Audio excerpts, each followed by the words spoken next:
Hello everyone, आज हम लोग एफएम करेंगे। कैपिटल बजटिंग वाला चैप्टर हो रहा था। करते नेक्स्ट क्वेश्चन। पेज नंबर 734 का क्वेश्चन नंबर 22 करेंगे। लेट्स रीड द सम। लिखा हुआ है, a company is using a machine the original cost of which was 3,60,000. The machine is 2 years old and has a remaining useful life of 10 years. Okay. Machine का दाम कितना है? 3,60,000. Company के पास एक machine है जिसका दाम है 3,60,000. कंपनी जो है ये मशीन कब खरीदा था? 2 साल पहले. ठीक है. और रिमेनिंग लाइफ कितना है? 10 years. It means total life of machine कितना है? 12 years. ठीक है. The company does not expect to realise anything from scrapping the old machine in 10 years. मतलब ये वाले मशीन का कोई भी स्क्रैप वैल्यू नहीं है, मतलब स्क्रैप वैल्यू 0 है. But if it is sold now to another firm it would receive 1 lakh rupees.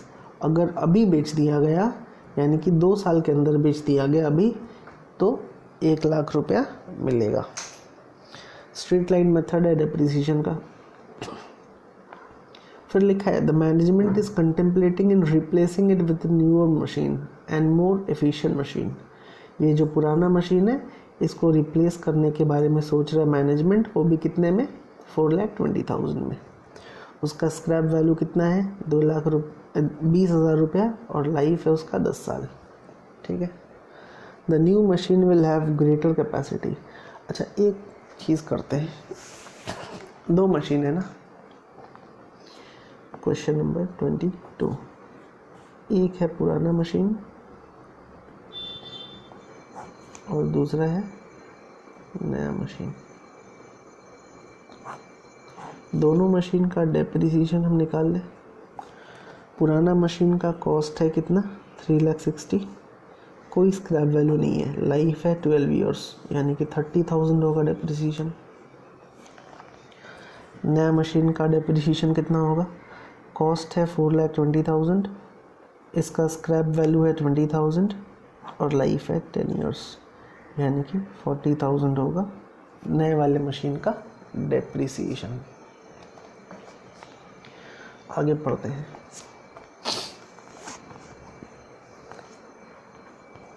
Next लिखा हुआ है,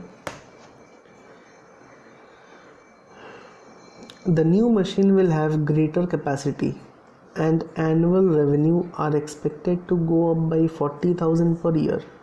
ओके. जो नया वाला मशीन है ना, उससे क्या होगा? ज़्यादा यूनिट का प्रोडक्शन होगा क्योंकि उसका कैपेसिटी ज़्यादा है, और जो एनुअल रेवेन्यू है वो 40,000 से ज़्यादा हो जाएगा. The operating efficiency of the new machine will also produce an expected saving of 50,000 a year. Okay?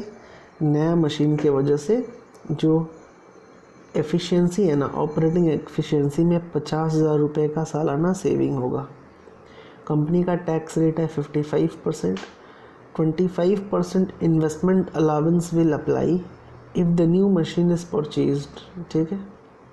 अगर नया मशीन ख़रीदा जाएगा तो 25% का इन्वेस्टमेंट अलाउंस मिलेगा. ठीक है. Additionally if the new machine is purchased inventory will increase by 20,000 during the life of the project. Determine the economic disability of the purchase of the machine assuming cost of capital to be 12%. ठीक है. Okay. Sums करते हैं हम लोग. तो read तो कर लिए.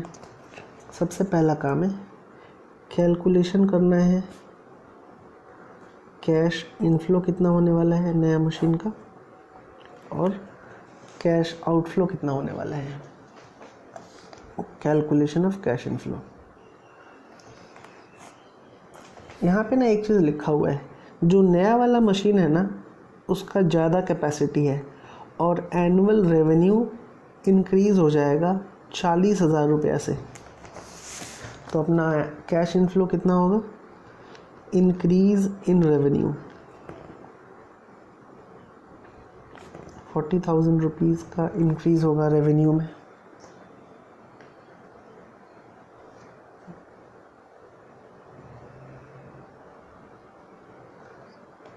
लिखा इंक्रीज, उसके बाद लिखा हुआ है the operating efficiency of the new machine will also produce an expected saving of 50,000 a year. Okay, नया मशीन की वजह से 50,000 रुपये का सेविंग होगा।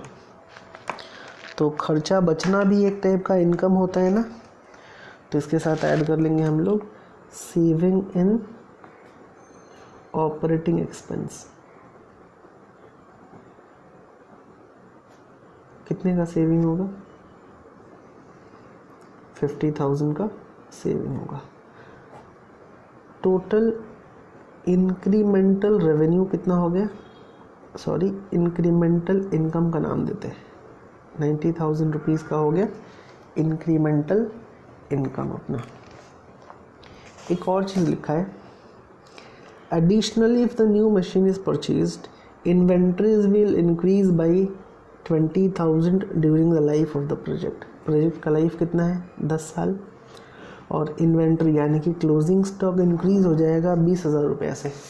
क्लोजिंग स्टॉक का इंक्रीज होना इनकम होता है ना।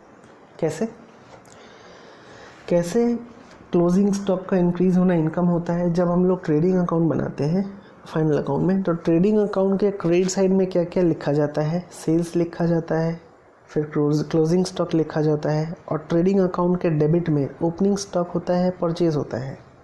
तो मेरे को प्रॉफिट निकालना है तो क्या कैसे निकालेंगे हम लोग? सेल्स को ऐड करेंगे क्लोजिंग स्टॉक से और माइनस करेंगे डेबिट वाला आइटम। तो क्लोजिंग स्टॉक अगर बढ़ेगा तो सेल में ऐड होगा ना वो, इसी के लिए इनकम भी बढ़ेगा।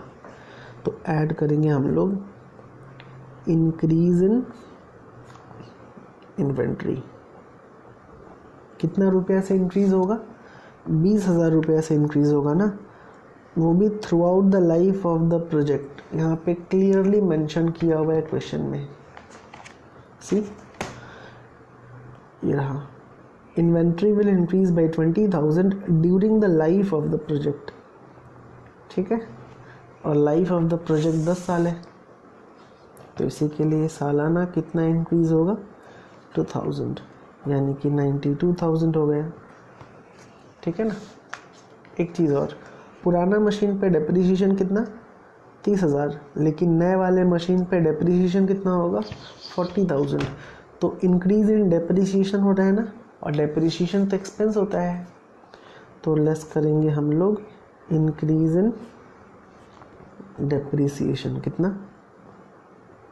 10,000, यानी कि 82,000 का अभी तक का इनकम। लेस करेंगे tax at the rate of कितना दिया हुआ है? 55%। सो 82,000 का इंटू 55% करने पे आएगा 45100। लेस करेंगे तो कितना होगा? ये 36900। ये हो गया प्रॉफिट आफ्टर टैक्स। वापस से डेप्रिसिएशन ऐड कर दे 10,000 का,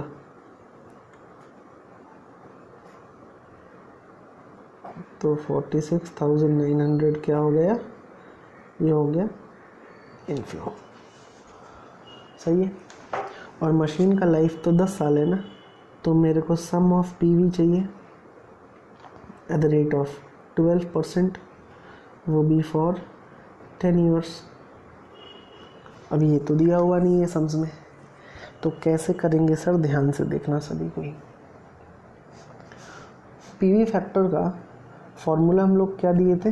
1/1 + r whole to the power n, और साइड में एक सम था, नीचे में था n = 1 और ऊपर में इनफाइनाइट लिखे थे ना। और लाइफ यहाँ पे 10 साल है, तो हम लोग 10 लिखेंगे और n = 1 करेंगे। इसका मतलब लाइफ जो है 1 साल से स्टार्ट होगा, 10 साल तक रहेगा, और रेट जो है ना वो कितना दिया है अपने को? कॉस्ट ऑफ कैपिटल है 12%। तो देखना है कैसे करना है। रेट इज इक्वल टू है 12%, यानी कि 0.12। हम r के जगह पे पुट करेंगे 12, तो पीवी फैक्टर हो जाएगा 1/12 1 plus 0.12 whole to the power n summation n is equal to 1 से लेके पूरा 10 साल। अब इसको हम लोग सॉल्व करेंगे, सिंपल सा कैलकुलेशन करेंगे। ध्यान से देखना है कैलकुलेटर पे।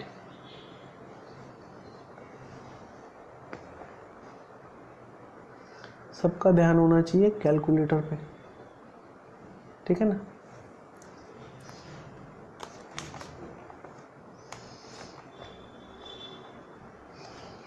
ऑन किए। सबसे पहले मेमोरी क्लियर करना है। MRC को 2-3 बार प्रेस कर देना है, मेमोरी क्लियर हो जाएगा। और वापस से हम ऑन का बटन प्रेस कर दिए। रेट कितना है 12%। 1 डिवाइड 1.12 इक्वल,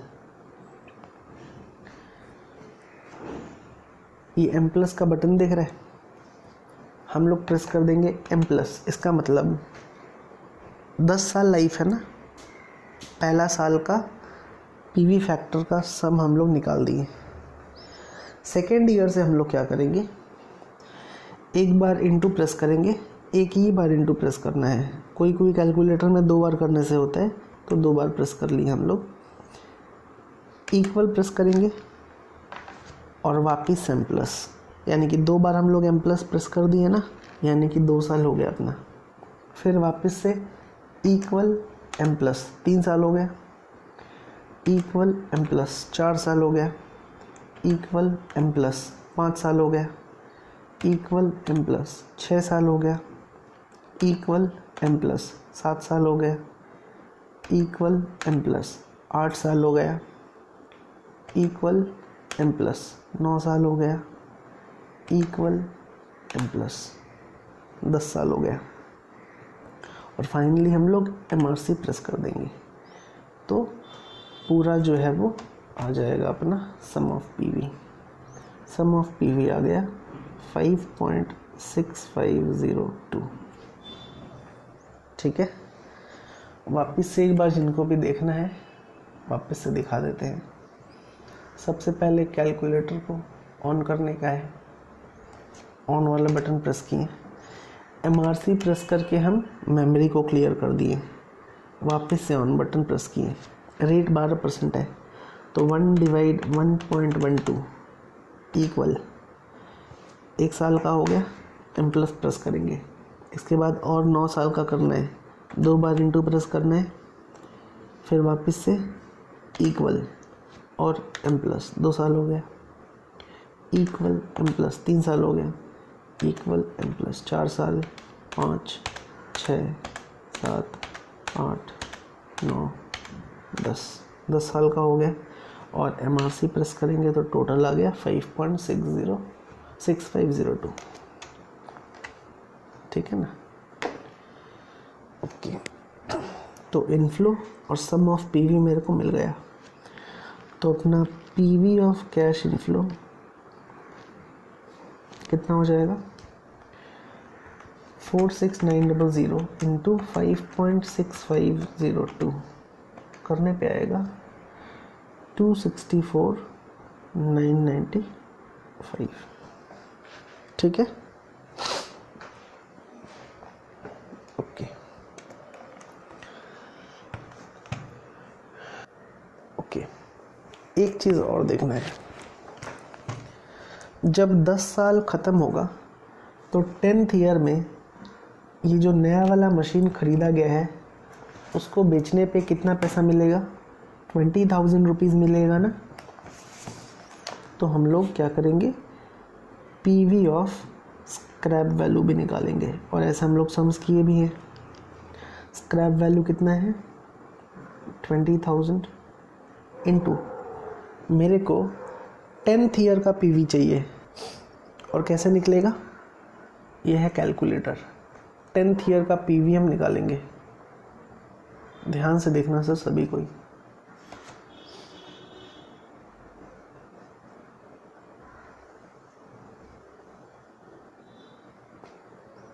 टेंथ ईयर का PV 1 डिवाइड 1.12 इक्वल प्रेस किए, ये हो गया पहला साल का पीवी, 2 बार इंटू प्रेस किए, वापस से इक्वल, ये हो गया दूसरे साल का पीवी, फिर से इक्वल थर्ड ईयर का पीवी, इक्वल फोर्थ ईयर का पीवी, इक्वल फिफ्थ ईयर का पीवी, 6 7 8 9 10th ईयर का पीवी कितना आ गया 0.3219, मतलब 0.3220। तो 20,000 इंटू 0.32197 करने से आएगा 6439। तो finally total present value of cash inflow कितना हो जाएगा,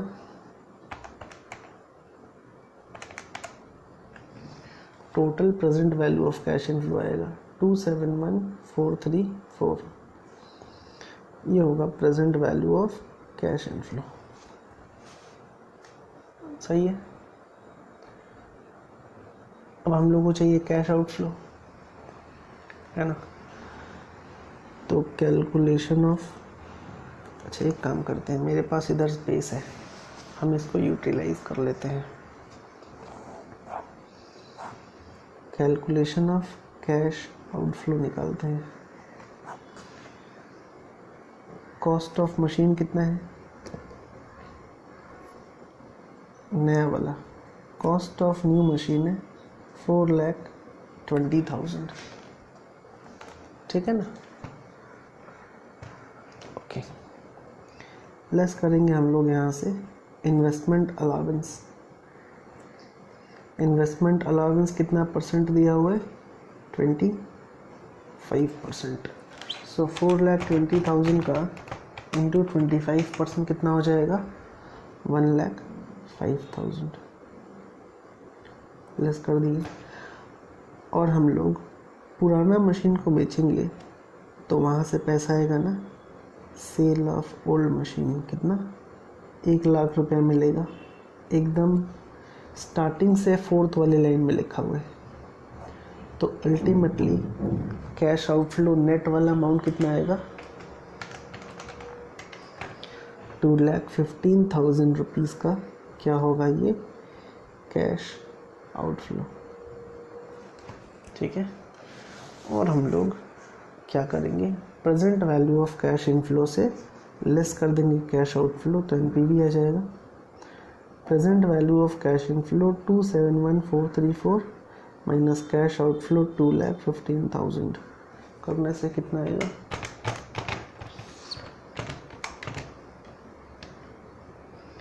56,434। ये होगा एनपीवी, यानी कि एनपीवी अपना पॉजिटिव है, तो पॉजिटिव एनपीवी है तो हम लोग क्या करेंगे, प्रोजेक्ट को एक्सेप्ट करेंगे। समझ में आया। अभी हम लोग नेक्स्ट सम करेंगे। क्वेश्चन नंबर कौन सा करेंगे,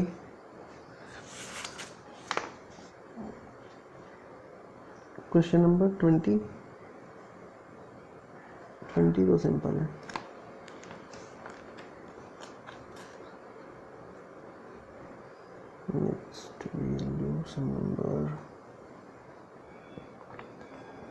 नेक्स्ट हम करेंगे हम लोग क्वेश्चन नंबर 16 पढ़ते हैं। पेज नंबर 730 का क्वेश्चन नंबर 16 लिखा हुआ है, x limited is considering the purchase of new machine which will carry out some operations at present performed by labor. Two alternative models A and B are available for the purpose. From the following information, क्या निकालने बोला है, from the following information prepare a profitability statement using payback period and payback profitability for submission to the management. Okay. तो दो machine दिया हुआ है हम लोग को, मशीन ए और मशीन बी। लाइफ है 5 इयर्स ए का, 6 इयर्स बी का। कॉस्ट भी दे दिया हुआ है, यहाँ से डेप्रिसिएशन निकालने का काम आएगा। एस्टिमेटेड एडिशनल कॉस्ट में मेंटेनेंस, इनडायरेक्ट लेबर सब कुछ दिया हुआ है। सेविंग एंड स्क्रैप, डेप्रिसिएशन बोल दिया स्ट्रेट लाइन मेथड, टैक्सेशन 50%, ठीक। और बोला है prepare a profitability statement using payback period and payback profitability. Okay, करते हैं पहले, फिर हम लोग देखते हैं आगे क्या है इसमें। टोटल 2 मशीन है, मशीन ए और मशीन बी। कौन सा मशीन को लेना चाहिए? मशीन ए को लेना चाहिए ना मशीन बी को?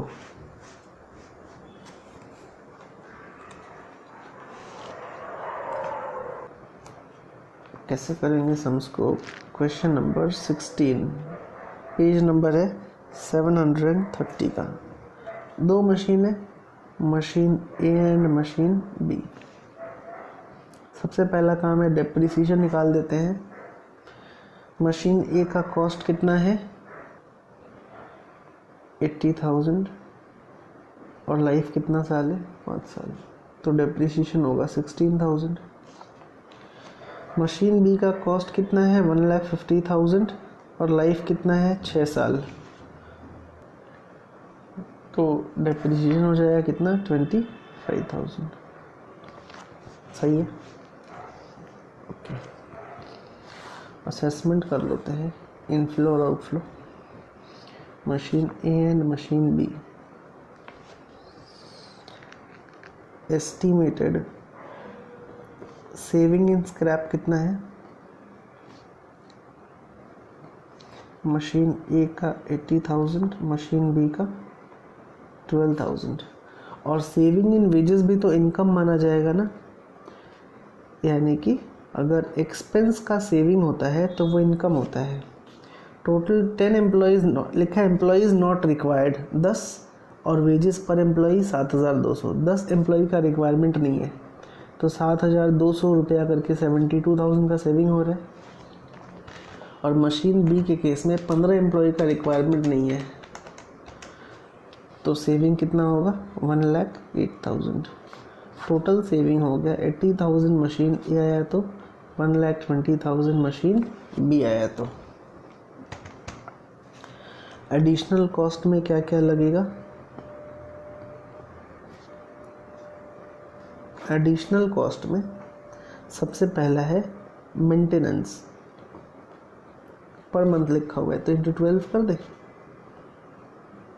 6,000 और दूसरा 750 इंटू 12 9,000 इंटू 12 क्यों किए? क्योंकि मेरे को पर एनम चाहिए। Indirect material per annum, indirect material per annum कितना हो जाएगा? 2,000 एंड 3,000। नेक्स्ट है सुपरविजन। सुपरविजन कितना है? पर क्वार्टर दिया हुआ है यानी कि 3 महीने का, तो 12,000 होगा क्योंकि साल में 4 क्वार्टर होता है। इंटू 4 कर देंगे हम लोग, और तो कुछ नहीं है। लेस करेंगे तो यह आएगा earning before depreciation interest and tax, EBDIT। 80,000 minus 20,000, 80,000 and 20,000 का डिफरेंस हो जाएगा 60,000 एंड 50,000, ये हो जाएगा 90,000। EBDIT से लेस करेंगे डेप्रिसिएशन। कितना निकाले अपने ऊपर में? 16,000 निकाले हैं ए का, 25,000 निकाले हम लोग बी का। लेस करने पे आएगा EBIT और इंटरेस्ट तो है नहीं तो यही हो जाएगा EBT। 44,000, 90 minus 25 is 65,000। लेस करते हैं tax at the rate of कितना परसेंट दिया हुआ है क्वेश्चन में? 50%। तो ये आएगा 22,000, ये आएगा 32,500। तो लेस करने से प्रॉफिट आफ्टर टैक्स हो जाएगा 22,000 एंड 32,500।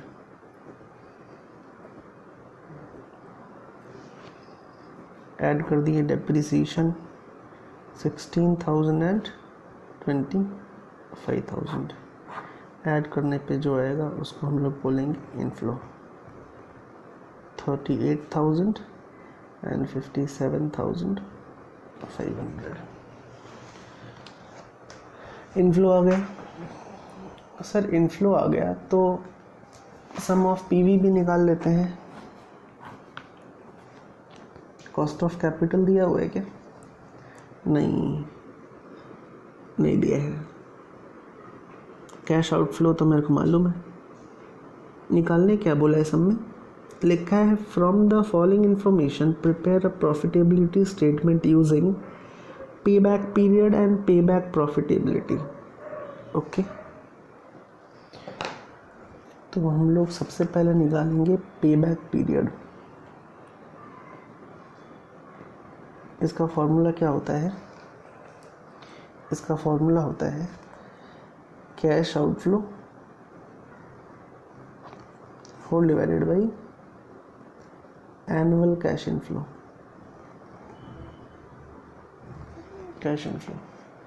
कैश आउटफ्लो तो पहला वाला मशीन का 80,000 है और इनफ्लो है 38,000। दूसरे वाले मशीन का 1,50,000 है और इनफ्लो है 57,500। देखते हैं कितना आता है। 80,000 डिवाइडेड बाई 38,000 करने से आएगा 2.105 इतना ईयर्स। एंड दूसरा 1,50,000 डिवाइडेड बाई 57,000, ये हो जाएगा 2.631 ईयर्स। इसका मतलब होता है कि 2.105 ईयर्स में हमारा इन्वेस्टमेंट मेरे को वापस मिल जाएगा। जैसे मशीन ए का दाम है 80,000 रुपीज़, हर साल मेरे को मिलेगा 38,000 मशीन ए से, तो 2 साल 2.105 ईयर्स में मेरा पूरा पैसा जो है वो मेरे को वापस मिल जाएगा। इसके बाद से जो भी आएगा ना उसको हम लोग बोलेंगे क्या? प्रॉफिट। तो पे बैक प्रॉफिटेबिलिटी ये कैसे निकलेगा? बड़ा सिंपल है। मशीन ए, मशीन का लाइफ है 6 साल, ठीक है ना? मशीन ए का लाइफ 5 साल सॉरी। और कितना साल में हमारा इन्वेस्टमेंट वापस आ जाएगा? 2.105 ईयर्स में हमारा इन्वेस्टमेंट वापस आ जाएगा। तो रिमेनिंग लाइफ कितना बचेगा?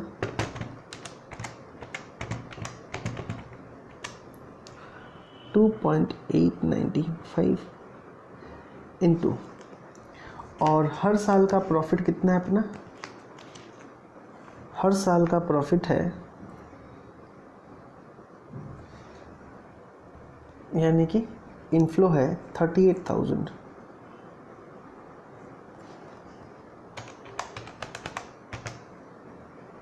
वन 10010, ये हुआ payback profitability. Similarly machine B का लाइफ है 6 साल और कितना साल में हमारा इन्वेस्टमेंट मेरे को वापस मिल जा रहा है? 2.631। तो रिमेनिंग जो पीरियड बचा वो कितना हुआ? 3.369 ईयर्स, ठीक है ना? 2.6 ईयर्स में अगर मेरा इन्वेस्टमेंट, मेरा खुद का पैसा वापस मिलेगा, उसके बाद जो भी साल बचा है, इस साल पूरा ही फ़ायदा होने वाला है। और एनुअली कितना इनफ्लो है? 57,500। तो 3.6369 ईयर्स में कितना का इनफ्लो होने वाला है मेरे पास? 1,93,717 रुपीज़ का। ये हो गया पे बैक प्रॉफिटेबिलिटी। समझ में आया? तो हम लोग फॉर्मूला कौन सा यूज़ कर रहे हैं? पे बैक प्रॉफिटेबिलिटी में फॉर्मूला यूज़ हो रहा है जो लाइफ है माइनस पे बैक पीरियड इनटू जो भी एनुअल इनफ्लो है वो मल्टीप्लाई कर रहे हैं। इससे क्या निकलेगा? पे बैक प्रॉफिटेबिलिटी। आई होप सभी को समझ आया।